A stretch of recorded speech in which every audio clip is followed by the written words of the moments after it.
Hai sobat pecinta catur, selamat datang kembali ke channel Dr. Skak.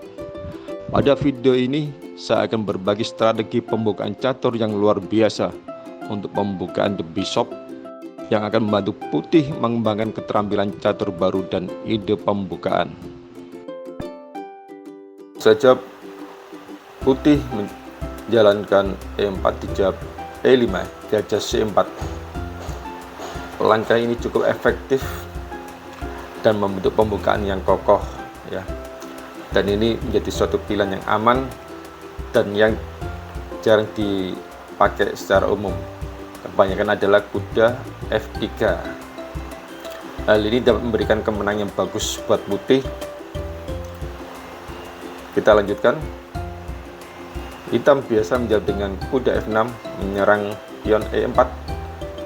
Jawab D3, gajah C5 untuk mengembangkan perwira-perwiranya.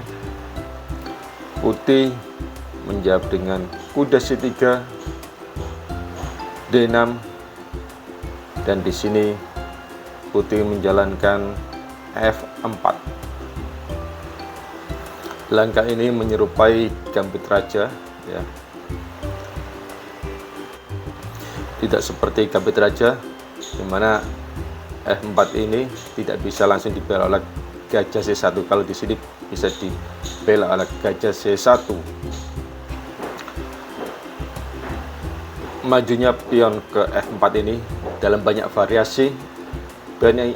Pion ini akan terus bergerak maju menciptakan posisi yang kuat di sayap raja daripada putih dan memberi ruang yang lebih besar buat putih serta menyiapkan serangan ke sayap raja daripada hitam. Dari sini nanti akan kita bahas kemungkinan apa yang dilakukan oleh hitam dan bagaimana putih menjawab langkah-langkah hitam untuk menuju kemenangan bagi putih.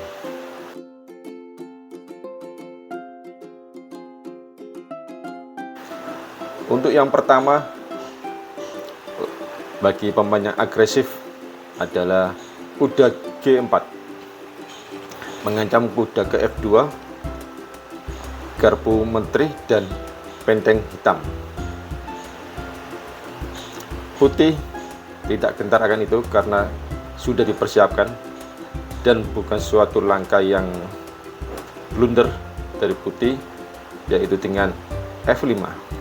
Di sini F5 untuk membatasi gerakan gajah C8 dalam mendukung kuda G4.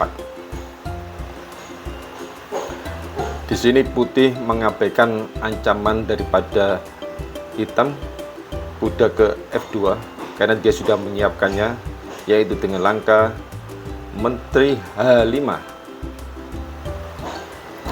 Jika putih menjawab dengan rokade pendek, maka putih akan menjawab dengan gajah ke G5 dan tidak mungkin ditutup dengan F7 ke F6 karena ada pin gajah ke raja.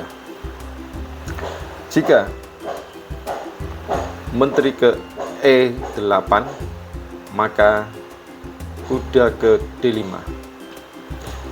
Seolah-olah mungkin hitam berpikir bahwa kuda ini akan makan C7 mendapatkan benteng, tapi ada rencana lain dari putih. Jika hitam menjalankan kuda makan benteng H1, maka kuda F6 skak dapat menteri atau mat dengan menteri makan H7 dan hitam terpaksa memakannya dengan G makan F6 makan dan ancaman mat tidak bisa dihindari. Misal saja gajah ke E3, skak tutup makan skak mat.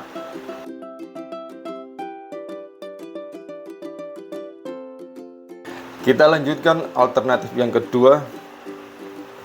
Hitam menjawab dengan kuda C6.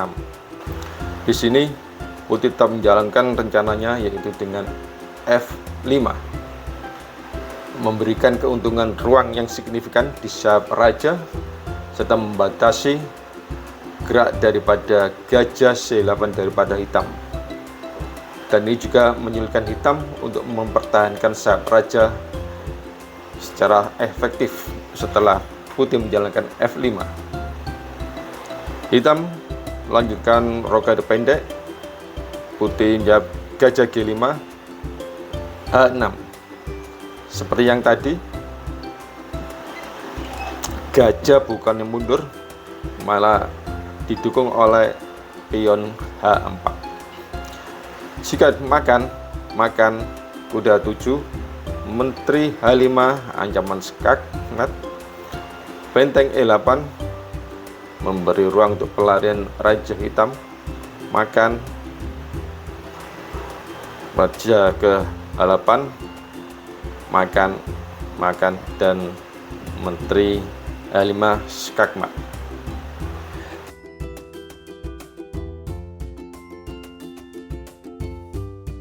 Selanjutnya adalah alternatif yang ketiga, di mana hitam menjalankan dengan makan F4.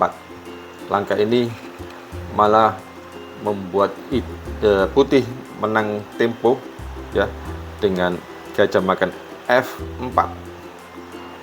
Rokade kuda F3, gajah ke G4.